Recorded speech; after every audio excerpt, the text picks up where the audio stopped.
Hello and welcome to Cru Connect. My name is John Schneider and I serve as a team leader of Cru here in the Tampa Bay area. And it's a pleasure to just get to introduce our passage for the night. So we are in the Gospel of John, chapter 11, verses 17 through 44. This is the story of where Jesus raises Lazarus from the dead. Now, the Gospel of John, it's important to know why it was written. And John tells us this, John chapter 20, verses 30 through and 31. He says, "Therefore, many other signs Jesus also performed in the presence of the disciples, which are not written in this book.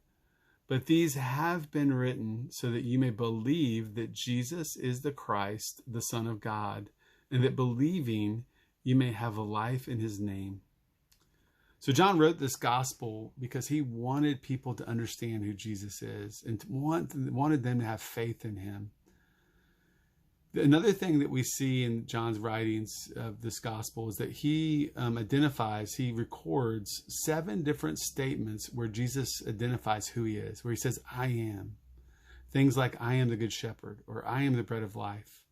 So be looking for that as you read this passage. Chapter 11 opens up with Lazarus' sisters, Mary and Martha, sending a message to Jesus, telling him that Lazarus is ill and asking him to come and do something about it. But surprisingly, Jesus delayed.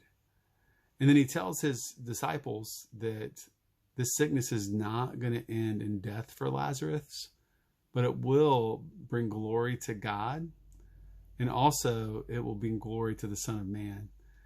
And so Jesus had a purpose and a plan, and he wasn't going to go until it was the right time. So he delays, and then they travel. We pick up on the story when he arrives. You'll see the interaction between Mary and Martha and Jesus, as well as his interaction with Lazarus. Immediately after this, the next thing we see in the gospel is that this was the final straw for the religious leaders who opposed Jesus. And they went out and they plotted on how they could kill him.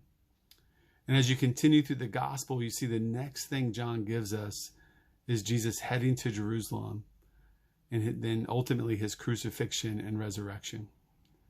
So I hope you enjoy discussing this passage and that it brings more insight into you to who Jesus is and his character.